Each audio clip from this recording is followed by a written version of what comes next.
ഒരു പ്രായം കഴിയുമ്പോൾ പല തരത്തിലെ അസുഖങ്ങളാണ് നമ്മെ പിടിപെടുന്നത്. അതിലേറ്റവും പ്രധാനം കൈകാലുകളുടെ വേദന എന്ന് പറഞ്ഞു കേൾക്കുന്നതാണ്. അതിപ്പോൾ നമ്മുടെ വീട്ടിൽ നമ്മുടെ അമ്മയായിരുന്നാലും പ്രായം ചെന്നവരായിരുന്നാലും നമ്മളിത് സ്ഥിരം കേൾക്കുന്നൊരു പല്ലവിയാണ്. അതിലേറ്റവും കൂടുതൽ കേൾക്കുന്നത് അമ്മമാർക്ക് കാലുവേദന എന്നുള്ളതാണ്.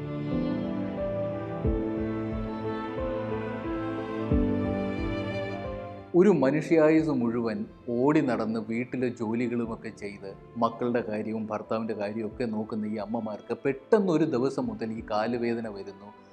ബാക്കി വേദന കൊണ്ട് പിന്നെ അങ്ങോട്ടൊന്നും ചെയ്യാൻ പറ്റാത്ത അവസ്ഥയാണ്. ഇവിടെ അതുപോലൊരു അമ്മയാണ്. അമ്മയുടെ പേര്? എൻ്റെ പേര് ശോഭന വി നായർ. വയസ്സ് 68. ഞാൻ 10 വർഷം കൊണ്ട് മുട്ടുവേദന അനുഭവിച്ചുകൊണ്ടിരിക്കുകയായിരുന്നു. കുറേ ആയുർവേദ ട്രീറ്റ്മെൻ്റ് എല്ലാം ചെയ്തു, അതിലൊന്നും ഫലം കണ്ടില്ല.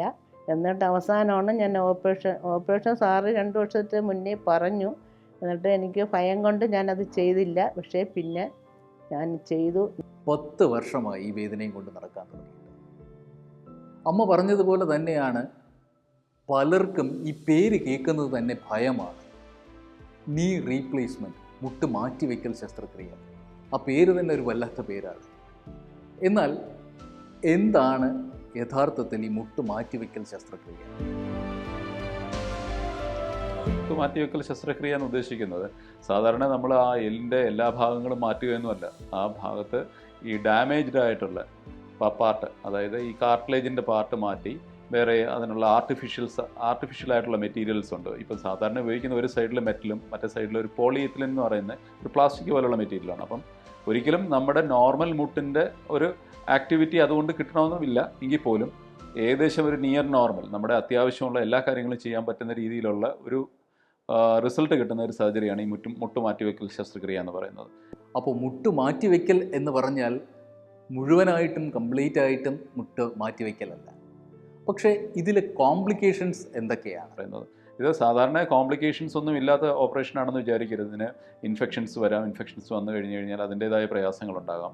അല്ലെങ്കിൽ അതുപോലുള്ള പിന്നെ ഇതിന് ലൂസനിങ് എന്ന് പറയുന്ന ഒരു കോംപ്ലിക്കേഷൻസ് വരാം. ഇതൊക്കെ വരാം. പക്ഷേ എങ്കിലും ഏകദേശം ഇന്ന് ലോകത്ത് 80-85% ഇതിൽ ഏറ്റവും നല്ല റിസൾട്ട്സ് നമ്മൾ അബ്സല്യൂട്ട്ലി നല്ല രീതിയിലുള്ള ഒരു റിസൾട്ട് കിട്ടുന്ന ഒരു സർജറിയാണ് മുട്ട് മാറ്റിവെക്കൽ ശസ്ത്രക്രിയ. ഇനി ഈ അമ്മയുടെ കാര്യത്തിലേക്ക് വന്നാൽ, എന്തായിരുന്നു ഈ അമ്മയ്ക്ക് യഥാർത്ഥത്തിൽ പ്രശ്നം? അമ്മയ്ക്ക് ഈ മുട്ട് മാറ്റി വെക്കുന്നതിന് എന്തൊക്കെയായിരുന്നു കോംപ്ലിക്കേഷൻസ്? അവരുടെ ഓപ്പറേഷനിലൂടെ പ്രധാനപ്പെട്ട ഒരു ബുദ്ധിമുട്ടുണ്ടായിരുന്നെന്ന് പറഞ്ഞാൽ അവിടെ ഒബീസിറ്റി ആയിരുന്നു. അവർക്ക് സാധാരണയിൽ കവിഞ്ഞ വണ്ണം ഉണ്ടായിരുന്നു.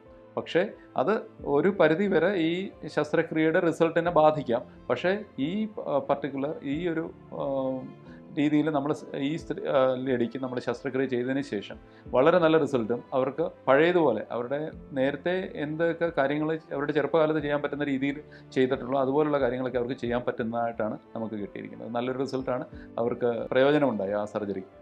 ഭാഗ്യവശാൽ അമ്മയ്ക്ക് ഇതൊരു വളരെ സക്സസ്ഫുൾ ആയിട്ടുള്ളൊരു സർജറി ആയിരുന്നു. പക്ഷേ മറ്റ് ഒട്ടനവധി ആൾക്കാർ ഇത് അത്ര സക്സസ്ഫുൾ അല്ല, അല്ലെങ്കിൽ ഇതിൽ കുറേ കോംപ്ലിക്കേഷൻസ് ഉണ്ടെന്ന് പറഞ്ഞ് കേൾക്കുന്നു. ഈ എല്ലാ സ്ഥലത്തും ഈ സർജറി ഒരേ സർജറിയുടെ പേരാണെങ്കിൽ പോലും എല്ലാവരും ഒരുപോലെ അല്ല ചെയ്യുന്നത്. അതിനുള്ള റിസൾട്ട് ഓറിയൻറ്റഡ് ആയിട്ട് വളരെ കൃത്യമായ രീതിയിൽ, വളരെ സ്പെസിഫിക് ആയിട്ട് കൃത്യമായ രീതിയിൽ നമ്മൾ ചെയ്തെങ്കിൽ മാത്രമേ ഇതിൻ്റെ ഒരു സക്സസ് വരത്തുള്ളൂ. പിന്നെ അത് കഴിഞ്ഞിട്ടും ഈ സർജറി കഴിഞ്ഞിട്ടുള്ള സമയത്തും ഈ രോഗി നമ്മളോട് വളരെ നല്ല രീതിയിൽ സഹകരിക്കേണ്ടതുണ്ട്. കാരണം കുറച്ചൊരു ഫിസിയോതെറാപ്പി, റെഗുലറായിട്ടുള്ള ഫിസിയോതെറാപ്പി ചെയ്യണം.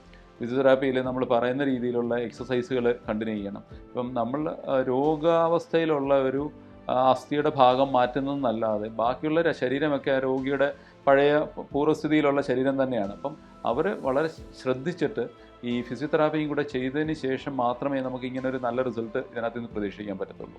നമുക്കും വളരെ സന്തോഷമായിരുന്നു. കാരണം വന്നതിന് ശേഷം അടുത്തുള്ള പല പാർട്ടികളും ഇതേപോലെ ഓപ്പറേഷൻ ചെയ്ത് പല ആശുപത്രിയിലും പോയിട്ട് അവരൊക്കെ എല്ലാം കാലിൽ മുട്ടിൽ നീര് വരികയും നടക്കാൻ പ്രയാസമാണെന്നും ഇങ്ങനെ ഇത് വന്നിട്ട് എൻ്റെ വൈഫിൻ്റെ ഇത് കണ്ടിട്ട് ഒരുപാട് പേര് ആശ്ചര്യപ്പെട്ടു.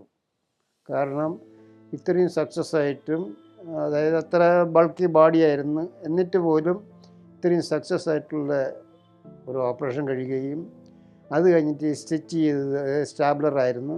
അത് കംപ്ലീറ്റ് എടുത്തതിന് ശേഷം ഒരു ശകലം പോലും അടയാളം പറ്റാത്ത, അതായത് ആ സ്ഥലത്ത് ഓപ്പറേഷൻ ചെയ്തതായിട്ടുള്ള യാതൊരു വിധമായ അടയാളം ഇല്ലാതെ ഇത്രയും സക്സസ് ആയിട്ടുള്ള ഓപ്പറേഷൻ ചെയ്തതിൽ ഞങ്ങളെല്ലാം നസീർ സാറിനെ വളരെ അപ്രിസിയേറ്റ് ചെയ്യുകയും അദ്ദേഹത്തിൻ്റെ ആയുരാരോഗ്യത്തിന് വേണ്ടി പ്രാർത്ഥിക്കുകയും ചെയ്യുന്നു.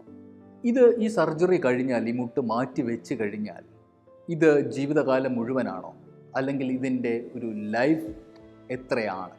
ഒരു മുട്ട് മാറ്റിവെക്കൽ ചെയ്തു കഴിഞ്ഞാൽ സാധാരണഗതിയിൽ ഒരു 20-25 വർഷം വരെയാണ് ഇതിൻ്റെ ഒരു ആയുസ് പറയുന്നത്, ഈ വെക്കുന്ന മെറ്റീരിയലിൻ്റെ ആയുസ് പറയുന്നത്.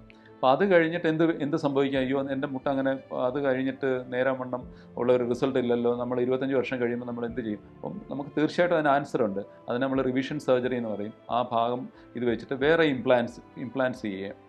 ഇംപ്ലാൻസ് ചെയ്തിട്ട് അവർക്ക് പൂർവ്വസ്ഥിതിയിൽ നേരത്തെ ഉള്ളതിനേക്കാളും അത്രയും റിസൾട്ട് ഉണ്ടാവണമെന്നില്ല, പക്ഷേ എങ്കിൽ പോലും വളരെ നല്ല രീതിയിൽ അത് കണ്ടിന്യൂ ചെയ്യാൻ പറ്റും. അതുപോലെ ഇത് മാറ്റി വയ്ക്കാനായിട്ട് നമ്മൾ ഒരു ഇടം ചൂസ് ചെയ്യുമ്പോൾ, അതൊരു ഹോസ്പിറ്റലായിക്കോട്ടെ, ഒരു ക്ലിനിക്ക് ആയിക്കോട്ടെ, ഏത് തന്നെ ആയിരുന്നാലും ഇതിൻ്റെ സർജറിയിൽ ഉണ്ടാകുന്ന കോംപ്ലിക്കേഷൻസ് അവോയ്ഡ് ചെയ്യാൻ എന്തൊക്കെ കാര്യങ്ങളാണ് നമ്മൾ അറിഞ്ഞിരിക്കേണ്ടത്?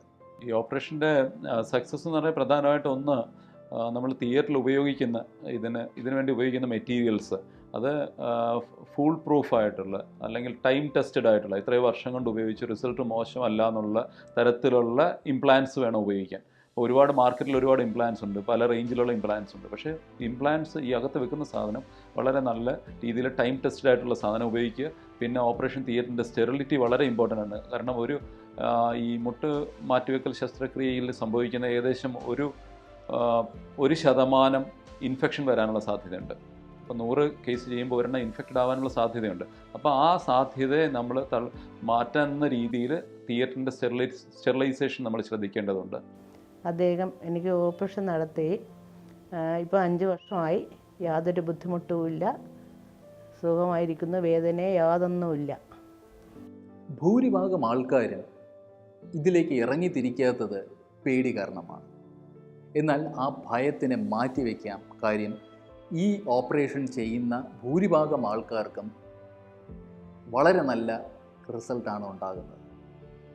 അതുകൊണ്ട് തന്നെ ഇത്തരത്തിൽ വേദന അനുഭവിക്കുന്നവർ ഇനിയുള്ള ജീവിതകാലവും ഈ വേദനയിലേക്ക് തള്ളിവിടാതെ ഇത്തരത്തിലുള്ള സർജറികൾ നമുക്ക് ഉപയോഗപ്പെടുത്താം.